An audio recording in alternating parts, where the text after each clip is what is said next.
Hi friends, welcome to Nila's kitchen. நம்ம இன்றைக்கி என்ன பார்க்க போகிறோம்னா, 1/2 kg சிக்கன் பிரியாணி குக்கரில் எப்படி செய்யலான்னு பார்க்கலாம் வாங்க. பாருங்கள், இதில் வரமிளகாய் தூள், கரம் மசாலா, இஞ்சி பூண்டு பேஸ்ட் 1 ஸ்பூனு, தயிர் ஒரு கரண்டி, கொஞ்சம் புதினா கொத்தமல்லி போட்டு நல்லா மிக்ஸ் பண்ணிக்கலாங்க.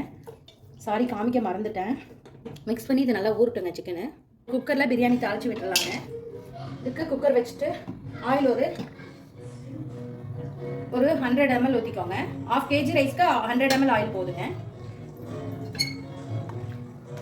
நல்லா காய்ட்டு ஆயில். ஸ்பைசஸ் ஆட் பண்ணிக்கலாங்க. அதுக்கு நான் பிரியாணி லீஃப் கொஞ்சமாக கல்பாசி, கசகசா கொஞ்சம் ஒரு சிட்டிகை, சோம்பு ஒரு சிட்டிகை, 2 ஏலக்காய், 2 பட்டை, 2 கிராம்பு, அவ்வளோதாங்க. பிரியாணி லீஃப் 2ங்க, எல்லாம் போட்டுக்கிறேன். இது நல்லா பொரியட்டும். இது நல்லா பொரிஞ்சிருச்சு. இப்போ நான் ஆனியன் ஒரு 2 பெரிய வெங்காயத்தை கட் பண்ணி எடுத்துருக்கேன், போட்டுக்கிறேன். ஏங்க மக்களும் பிடிங்க, கொஞ்சம் நேரம் அவனை பார்த்துக்கோங்க. பாருங்கள், இன்னும் நல்லா டீப்பாக ஃப்ரை பண்ணிக்கோங்க. இது நல்லா ப்ரௌன் கலரில் ஃப்ரை ஆகணுங்க. ஆகட்டும், பார்க்கலாம். நல்லா டீப்பாக ஃப்ரை ஆகணுங்க. ஆகட்டும். இந்த அளவுக்கு ப்ரௌன் கலரில் செவந்துடணும். இப்போ இந்த ஸ்டேஜில் இஞ்சி பூண்டு பேஸ்ட் போட்டுக்கலாங்க.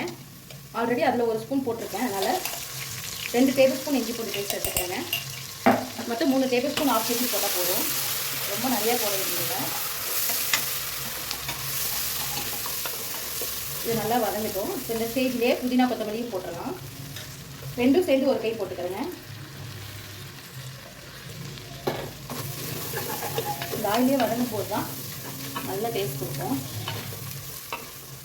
இப்போது இந்த ஆயிலையே ரெட் சில்லி பவுடர் ஒரு 1/2 டேபிள் ஸ்பூன், அதில் ஆல்ரெடி 1/2 போட்டிருக்கேன், 1 டேபிள் ஸ்பூன் போதுங்க. கரம் மசாலா 1/4 டேபிள் ஸ்பூன், பிரியாணி மசாலா இன்னொரு 1/4 டேபிள் ஸ்பூன் போட்டுக்கலாம். அவ்வளோதாங்க. நல்லா மிக்ஸ் பண்ணிக்கலாம் இந்த ஆயிலையே. பிரியாணிக்கு இதுவே நல்லா கலர் கொடுத்துருங்க. இப்போ நான் எடுத்து வச்சுருக்கேன் 2 தக்காளி எடுத்துருக்கேன், போட்டுக்கிறேன். தக்காளி போட்டு நல்லா வதக்கி விட்டுக்கோங்க. தக்காளி வதங்கிறதுக்காக கொஞ்சமாக கல் உப்பு போடுறேன் நான். டேஸ்ட் பார்த்துட்டு போட்டுக்கலாம். ஏன்னா மேக்னேட் பண்ண சிக்கன்லேயும் நம்ம உப்பு போட்டிருக்கோம், அதனால இதை கம்மியாக போட்டுருக்குங்க. தக்காளி வதங்கட்டும். இப்போது கர்டு போட்டுக்கலாம். இந்த புளிக்கரண்டியில் 2.5 கரண்டி போட்டிருக்கேங்க. இந்த மாதிரி சின்ன புளிக்கரண்டிங்க. நல்லா மிக்ஸ் பண்ணிக்கலாம். தக்காளி கர்டு இதெல்லாம் நல்லா வதங்கட்டும். இப்போ நான் அந்த மேக்னேட் பண்ணி வச்சுட்டு சிக்கனை போட்டுக்கிறேன்.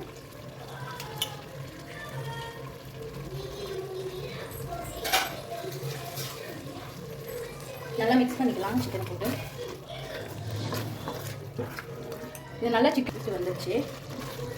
இப்போ நான் 1 டம்ளருக்கு 2 டம்ளர் ரேஷியோவில் தண்ணி எடுத்துக்கிறேங்க. 2 டம்ளர் தண்ணி நான் ஊற்றிக்கிட்டேங்க. ஆக்சுவலி 1 டம்ளர் சீரக சம்பா அரிசிக்கு 1.5 டம்ளர் தண்ணிங்க. ஏன்னா நம்ம தயிர் இதெல்லாம் ஊற்றுனதுலேயே 1 டம்ளர் வந்துருச்சு அளவு. அதனால் 1 டம்ளர் எக்ஸ்ட்ரா ஊற்றி 2 டம்ளர் தண்ணியாக ஊற்றிருக்கேங்க. இது நல்லா கொதிச்சு வரட்டும், சிக்கன் வேகணும். சிக்கன் நல்லா வெந்துருச்சு.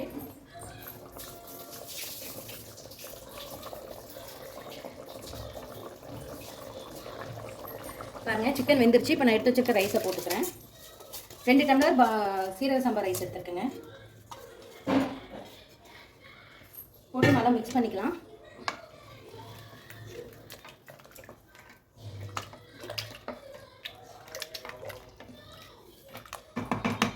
நல்லா வேகட்டும். தண்ணி நல்லா அப்சர்வ் ஆகிடுச்சு. இப்போ நம்ம கீழே தோசைக்கல்லை வச்சு தம் போட்டுடலாம்.